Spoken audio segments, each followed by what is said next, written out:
दोस्तों, एक पुलिस वाले चाय की दुकान पे जाते हैं और चाय वाले से चाय मांगते हैं। तभी एक शख्स वहाँ पे आता है और बोलता है, देखो आगे कुत्ते हराम का चाय पीने। दोस्तों, इस बात पर कहाँ सुनी होती है। और लड़का बगल में एक होटल में जाता है और वहाँ पकौड़ा तला जा रहा था तेल में। वो गरम खौलता हुआ तेल लेके आता है और पुलिस वाले के ऊपर डाल देता है। पुलिस वाले चीख पुकार मचा देता है, लोग उसे हॉस्पिटल जाते हैं। पहला।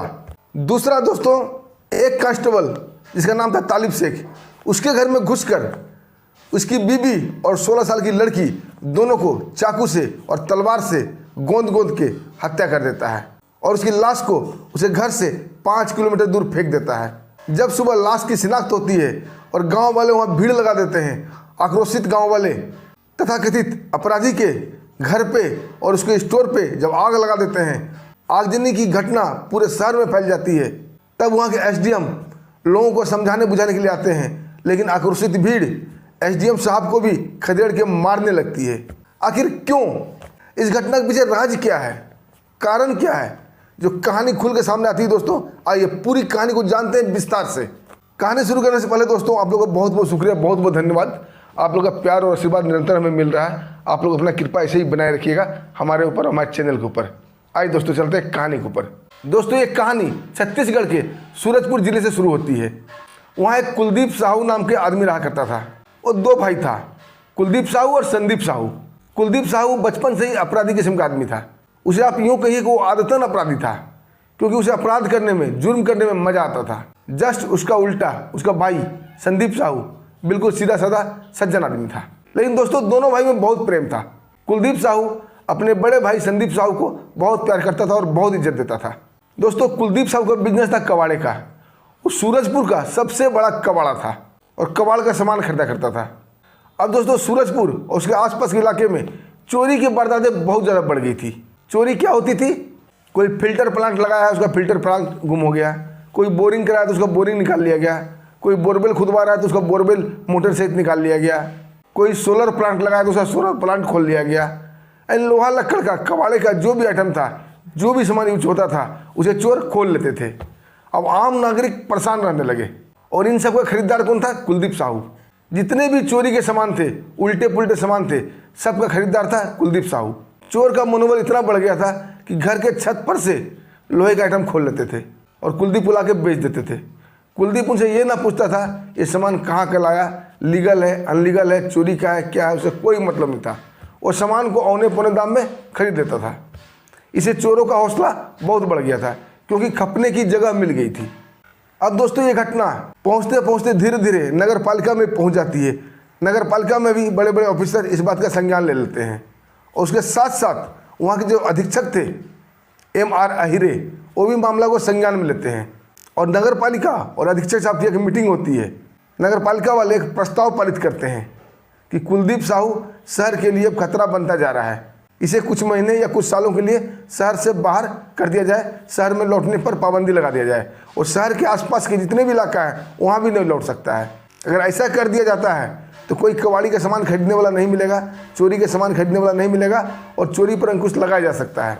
अब दोस्तों, सूरजपुर पुलिस अधीक्षक की निगरानी में ये प्रस्ताव पारित हो जाता है और पास भी हो जाता है। अब दोस्तों, कुलदीप साहू के लिए फरमान जारी होता है कि उसे शहर से बाहर 1 साल के लिए टडी पार किया जाता है। उसे शहर में लौटने की अनुमति नहीं है। अगर शहर में लौटता है तो उसके विरुद्ध कानूनी कार्रवाई किया जाएगा। अब दोस्तों, पुलिस की माने तो कुलदीप साहू शहर छोड़ के निकल जाता है, चला जाता है दूसरे शहर में। लेकिन सूत्रों की माने तो कुलदीप साहू कहीं नहीं गया था। वो छिप छिप के अपने ही इलाके में रह रहा था, क्योंकि वहाँ पे उसकी तूती बोलती थी गुंडों बदमाशों के बीच। कोई उसका रिपोर्ट पुलिस में नहीं कर सकता डर से, और शरीफ लोग की औकात ही क्या है। इसलिए वो मज़े से अपना धंधा चला रहा था और अपने ही नगर में रह रहा था। अब दोस्तों, एक घटना घटती है 13 अक्टूबर 2024 को, दुर्गा पूजा विजयदशमी के दिन। सूरजपुर में शहनाज अख्तर, जो जाना माना गायक है, शहनाज अख्तर का प्रोग्राम चल रहा था। माता का जगराता का प्रोग्राम हो रहा था। बहुत शानदार प्रोग्राम हो रहा था। काफ़ी संख्या में भीड़ जगराता का प्रोग्राम देखने आई थी। पुलिस दल वाले भी मुस्तैदी से अपना ड्यूटी निभा रहे थे और भीड़ को कंट्रोल कर रहे थे। उसी बीच कुलदीप साहू का बड़ा भाई संदीप साहू भी प्रोग्राम को देखने आता है। अब दोस्तों, यहाँ पार्टी पॉलिटिक्स हो जाती है। कुछ लोगों को शक था कि कुलदीप साहू और उसका भाई संदीप साहू कांग्रेस में है, कांग्रेस को सपोर्ट करता है। इस वजह से सूत्रों के मुताबिक बीजेपी के कुछ छुटभैया नेता उसे पुलिस को बुलाकर गिरफ्तार करवा देते हैं। अब दोस्तों कैसे भी, या पैसा देके या उनके ऊपर दबाव डाल के, कैसे भी करके पुलिस वाले से संदीप साहू की पिटाई करवाते हैं। और पिटाई बहुत ही जोरदार होती है। पुलिस वाले संदीप साहू को बुरी तरह से मारते हैं, बुरी तरह से पीटते हैं, जबकि संदीप साहू को कोई गलती नहीं थी। संदीप साहू अपराधी किस्म का आदमी भी नहीं था, वो सीधा साधा अपनी ज़िंदगी व्यतीत करता था। ये मार खा के संदीप साहू घर चला जाता है, या यूँ कहिए उसे गाड़ी में बैठाकर भेज दिया जाता है घर। बीच बचाव करके मामला शांत कर दिया जाता है। पुलिस से पिटने का संदीप साहू को कोई मलाल नहीं था कि पुलिस ने उसे क्यों मारी, किसने पकड़वाया, क्यों पकड़वाया, क्या हुआ नहीं हुआ, उसे कोई लेना देना नहीं था। वो अपने घर आता है और अपना महरम पट्टी कराता है और आराम करता है। अब दोस्तों बात आई गई हो गई थी, लेकिन जैसे ये बात कुलदीप साहू को मालूम होती है, वो एकदम भन्ना उठता है, क्रोध से पागल हो जाता है, क्योंकि वो अपने भाई को बहुत प्यार करता था और उसका एक ही मानना था, एक ही कहना था, उसके भाई संदीप साहू की कोई गलती नहीं है, उसके असामाजिक गतिविधि में उसका कोई हाथ भी नहीं था और ये सब में वो रहता भी नहीं था। फिर पुलिस ने उसे क्यों मारा? अब दोस्तों वो अपने सूत्रों से कुलदीप साहू ये पता करने लगता है कि पुलिस टीम जिसने उसके भाई को मारा था उसमें कौन कौन शामिल था, कौन कौन शामिल है। इधर दोस्तों पुलिस अधीक्षक M.R. अहिरे के संरक्षण में, उनके देखरेख में एक पुलिस टीम का गठन किया जाता है, जो कुलदीप साहू के पास जो सामान बेचा करता था चोर लोग, उसे पकड़ने के लिए। अब दो बात एक साथ होती है शहर में दोस्तों। एक तो पुलिस अधीक्षक के निगरानी में एक टीम बनाया जाता है जो कुलदीप साहू और उसके गुर्गे को पकड़े, और इधर कुलदीप साहू भी एक प्लान बनाता है कि उस टीम में शामिल कौन कौन है जिसने उसे भाई को मारा है। तो उस टीम में दो आदमी थे, दो कांस्टेबल थे जिसने उसके भाई को पीटने में शामिल थे। एक का नाम घनश्याम था और दूसरे का नाम तालिब शेख था। अब दोस्तों कुलदीप इन दोनों के फिराक में रहने लगता है कि अपने भाई का बदला कैसे लें। तभी दोस्तों सुबह सवेरे घनश्याम अपनी ड्यूटी समाप्त करके अपना घर जा ही रहा था कि रास्ते में एक चाय की दुकान पड़ती है, वहाँ रुककर वो चाय पीने लगता है। जैसे ही कुलदीप साहू की नज़र उस पर पड़ती है, वो आ जाता है और उसको बोलता है, मुफ्त का चाय पीने आ गया पुलिस वाला कुत्ता हरामखोर। अब दोस्तों दोनों में बाताबाती होती है, तनातनी होती है। अब कुलदीप साहू आओ देखता है ताओ बगल में एक ढाबे पर जाता है जहाँ पकौड़ा या पूड़ी तला जा रहा था। वो गरम गरम तेल का कढ़ाई उठाता है कपड़े से और पूरा खौलता हुआ तेल घनश्याम के ऊपर लाके डाल देता है। अब दोस्तों यहाँ चीख पुकार मच जाती है। घनश्याम हाय तोबा मचाने लगता है, बचाओ बचाओ गुहार लगाने लगता है। आनंद फानन में वहाँ के आम पब्लिक और पुलिस वाले भी उसे गाड़ी में डाल के तुरंत अस्पताल ले जाते हैं। डॉक्टर जब उसकी हालत देखते दोस्तों तो बहुत ही गंभीर हालत थी। बताया जाता था कि वो 15 से 20% लगभग जल चुका था। उसे दोस्तों आनंद फानन में बड़े हॉस्पिटल में ट्रांसफ़र कर दिया जाता है और अभी सूत्रों के मुताबिक उसकी हालत स्थिर बताई जा रही है, खतरे से बाहर बताई जा रही है। अब कुलदीप साहू ने उससे तो बदला ले लिया, अब बचाता है तालिब शेख। दोस्तों तालिब शेख की ड्यूटी थाने में नाइट ड्यूटी लगी थी। वो अपनी ड्यूटी के लिए शाम को घर से बाहर निकल जाता है और अपनी ड्यूटी में जा रहा होता है। अब कुलदीप साहू उसकी फिराक में था। जैसे वो देखता है कि वो थाने की तरफ जा रहा है, दोस्तों अपनी 4 व्हीलर लेके आता है और तालिब शेख के ऊपर चढ़ाने की कोशिश करता है। लेकिन दोस्तों तब तक तालिब शेख की नज़र उसके ऊपर पड़ जाती है। वो उसकी मंशा को भांप जाता है और आनंद फानन वहाँ से बच निकलता है, भाग निकलता है। अब दोस्तों तालिब शेख तो बच गया, वो अपनी ड्यूटी पर चला जाता है, नाइट ड्यूटी। अब ये कुलदीप साहू एकदम अंदर से भन्नाया हुआ था, गुस्से में था। वो आओ देखता है ताओ तालिब शेख के घर पहुँच जाता है। उसके घर में दोस्तों उसकी पत्नी थी और एक 16 साल की लड़की थी। दरवाज़ा खटखटाता है, अंदर से आवाज़ आती है, कौन? ये कुछ नहीं बोलता। वो लोग सोचते हैं कि शायद तालिब शेख कुछ लेने आया होगा, कुछ छूट गया होगा घर। वो दरवाज़ा खोल देती है।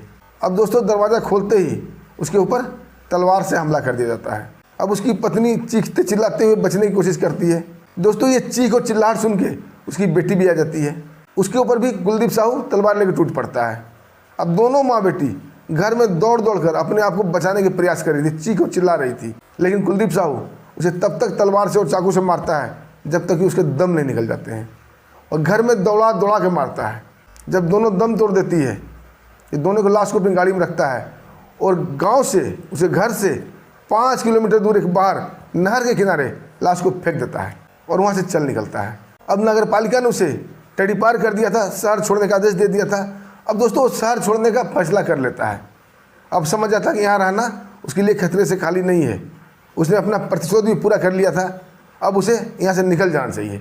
तभी दोस्तों सुबह होती है और तालिब शेख अपनी नाइट ड्यूटी समाप्त करके अपना घर आता है। घर आता है तो देखता है कि उसका दरवाज़ा खुला हुआ है। वो थोड़ा सा हैरान और परेशान हो जाता है कि सुबह सुबह दरवाज़ा खुला हुआ कैसे है। वो अपनी पत्नी को आवाज़ मारता है, अपनी बच्ची को आवाज़ मारता है, अंदर से कोई आवाज़ नहीं आती है।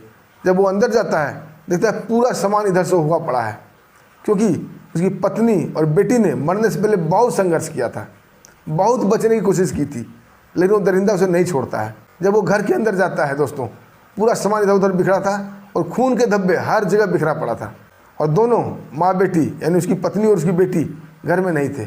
अब दोस्तों इसे सारा माजरा समझ में आ जाता है।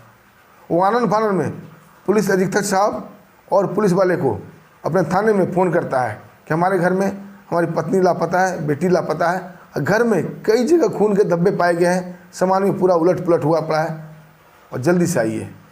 पुलिस टीम आनन फानन वहाँ पहुँचती है दोस्तों, सब कुछ जायजा लेती है, समझ जाती है कि ये मामला कुछ और ही है।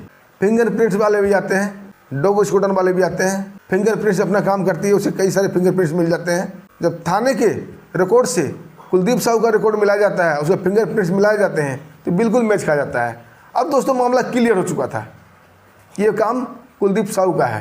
तभी डॉग स्क्वाड वाले डॉग उसे एक और लेकर चल पड़ते हैं और दोस्तों उसे घर से 5 किलोमीटर दूर नहर के पास लाश को ढूंढ निकालते हैं। जैसे ही ये मामला सूरजपुर के लोगों के संज्ञान में आता है तो सारे लोग एकदम क्रोधित हो जाते हैं, क्योंकि सब लोग उससे तंग थे, सब लोग उससे परेशान थे, क्योंकि वो आदतन अपराधी था, जिस चीज़ से पंगा लेता था। और गांव वाले भी, समाज के लोग भी पूरे चोरी के सरगना उसे ही मानते थे कि वही सारा सामान खरीदता है। अब दोस्तों इतने भीड़ आक्रोशित हो जाती है कि आनन फानन में सारे भीड़ उसे घर पे धावा बोल देती है और उसे घर को आग लगा देती है। इस पर भी भीड़ का गुस्सा ठंडा नहीं होता है। अब दोस्तों सारी भीड़ चल जाती है उसके स्टोर की तरफ, जहाँ वो कबाड़ खरीदता था और बेचता था, बहुत बड़ा स्टोर था। अब उसके सारे स्टोर में दोस्तों गांव वाले आग लगा देते हैं। दोस्तों ये घटने, ये वारदात पूरे शहर में फैल जाती है आग की तरह। और दोस्तों जैसे ही वहाँ के एसडीएम साहब को ये पता चलता है, आक्रोशित भीड़ कहर मचा रही है, वो आनन फानन से वहाँ भीड़ के पास पहुँचते हैं और उसे समझाने बुझाने का प्रयास करते हैं। अब दोस्तों भीड़ और भी आकर्षित हो जाती है। क्यों? इसके 2 कारण थे। भीड़ का कहना यह था, जब कुलदीप साहू क्राइम कर रहा था, मर्डर कर रहा था, चोरी का सामान खरीद रहा था, तो आप एक बार भी क्यों नहीं आए उसे समझाने बुझाने? आम जनता जब परेशान हो रही थी तब तो आप नहीं आए, और अब जब आम जनता जग गई है और अपराधी कुलदीप साहू को मारने ढूंढ रही है, उसे घर को जला रही है, अपना बदला निकाल रही है, तब आप आगे उसके रक्षक बन के और हमें समझा रहे हैं। दोस्तों इस बात से भीड़ और भी उग्र हो जाती है और एसडीएम साहब को ही दौड़ा दौड़ा के पीटने लगती है। वो तो भला हो दोस्तों, इन मौके पर पुलिस टीम भी पहुंचती है, जो एसडीएम साहब को गाड़ी पर बैठा के कैसे भी लेके भाग जाती है। लेकिन सूत्रों के मुताबिक एसडीएम साहब काफ़ी पिट चुके थे।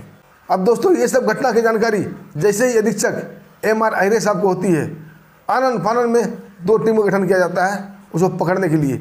अब दोस्तों सारे नाके पे चेक पोस्ट लगा दिया जाता है, हर आती जाती वाहन की तलाशी ली जाती है। इसी क्रम में दोस्तों छत्तीसगढ़ से एक बस जा रही थी झारखंड। उसी बस में कुलदीप साहू झारखंड की ओर भाग रहा था, लेकिन वो पकड़ा जाता है।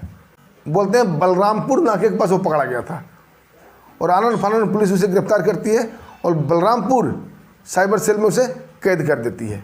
अब आगे की जो पूछताछ होगी दोस्तों कुलदीप साहू से, वो बलरामपुर साइबर सेल में होगी। इसके बाद क्या होता है दोस्तों, आपको सारी घटना से अपडेट कराएंगे। आपको हमारी जानकारी अच्छी लगी तो वीडियो को लाइक कीजिएगा, चैनल को सब्सक्राइब कीजिएगा। दोस्तों फिर मिलते हैं एक सच्ची घटना के साथ, शानदार कहानी के साथ। तब तक के लिए हमें आज्ञा दीजिए। नमस्कार, जय हिंद।